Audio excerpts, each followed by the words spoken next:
Welcome back. Let's plunge back into the Inferno. This one's going to be a wild ride. I can feel it.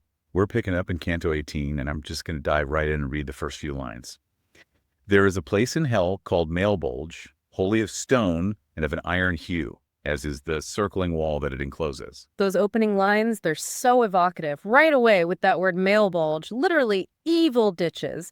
Dante's telling us we're entering a whole different level of wickedness.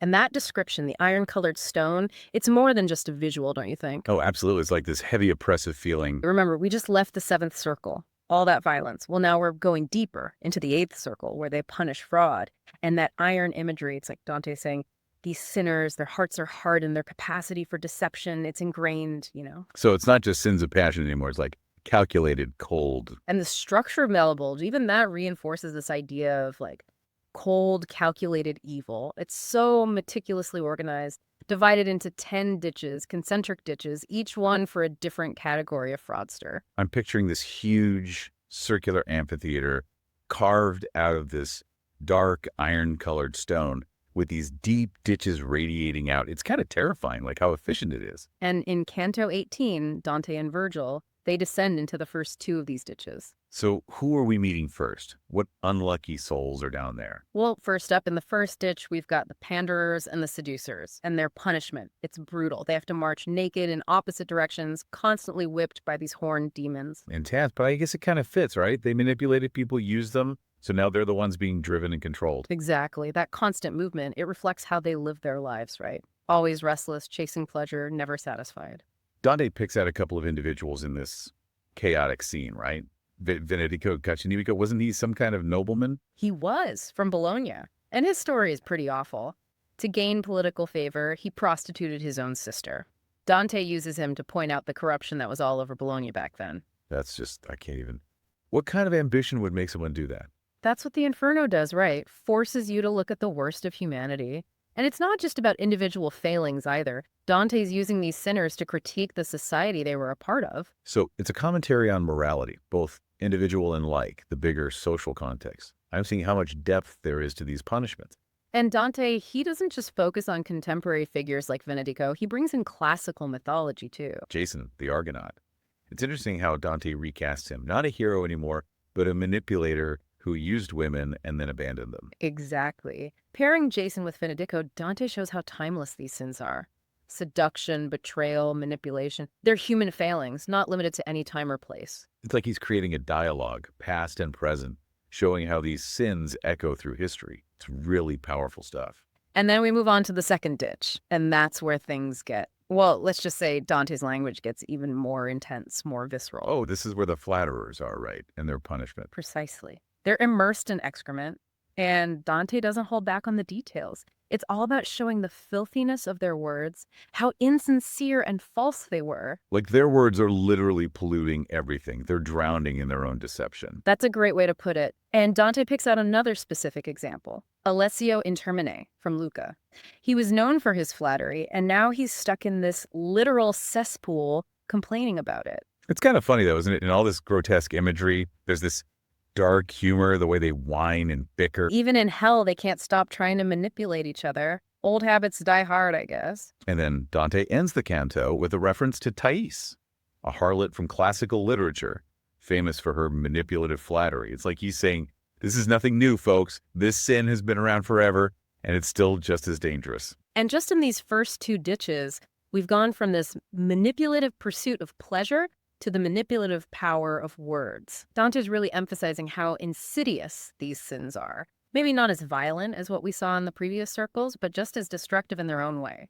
And it's all wrapped up in this incredibly vivid and disturbing imagery. It's like I can practically smell the stench of that second ditch. Yes, Dante definitely has a way with words. So we've seen those first two ditches, the panderers and seducers, and then the flatterers. I'm still thinking about those images, all that. It's like Dante's peeling back the layers of deception, showing us how ugly it really is. And what's so brilliant about Canto XVIII is how he uses the structure of Malebolge itself to kind of highlight this progression of sin. We're moving deeper into the eighth circle, getting closer to the ninth, where the ultimate betrayers are. Right. So it's like descending into deeper levels of corruption. The further we go, the more calculated and destructive the sins become. And it's not just about the types of fraud, it's also about the intent. how much premeditation there is. Like, take the flatterers. They might not have always meant to cause harm, but their actions still had consequences. They still corrupted things. So it's not just about the act itself, but the motivation behind it. Dante's really getting into the psychology of sin here. He is. And as we explore the rest of Malebolge, you'll see how he digs even deeper into those motivations, the justifications these sinners have. He forces us to confront this truth that even good intentions can be twisted, corrupted. It makes you think, doesn't it, about our own lives.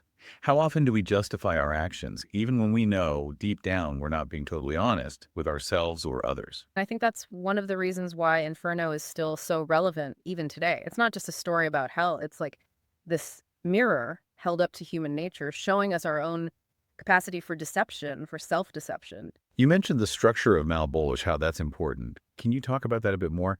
How does Dante use it to help us understand fraud and its consequences? Well, each ditch is like a microcosm, a little world representing a specific type of fraud.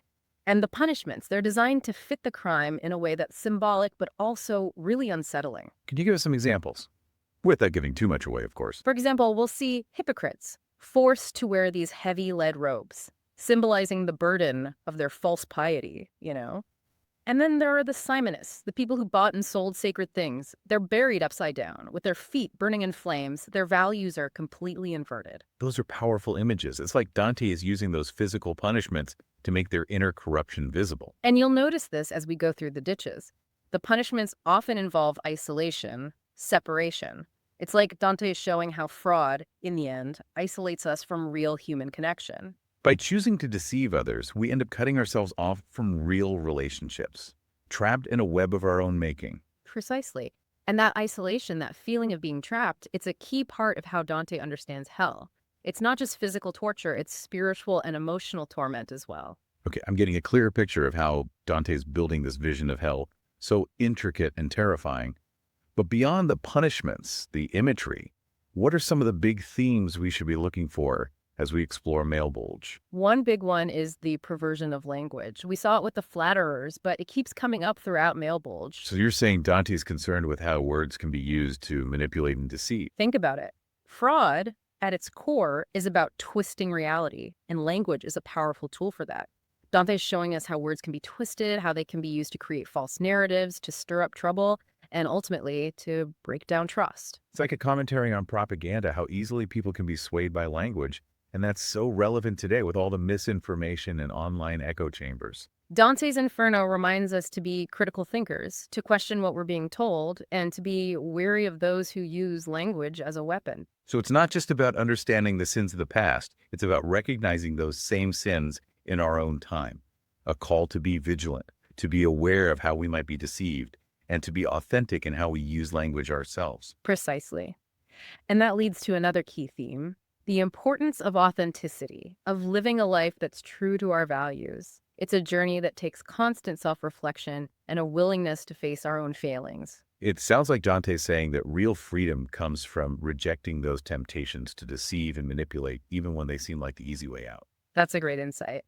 As we go deeper into Malebolge, we'll see how Dante explores that tension between temptation and integrity, between easy gains and the hard work of living an authentic life. Beautifully said. Thanks for coming along with us on this incredible journey through Canto XVIII. And to our listeners, keep exploring, keep questioning, and keep working towards a life of authenticity and integrity. We'll catch you next time for another deep dive into the Inferno.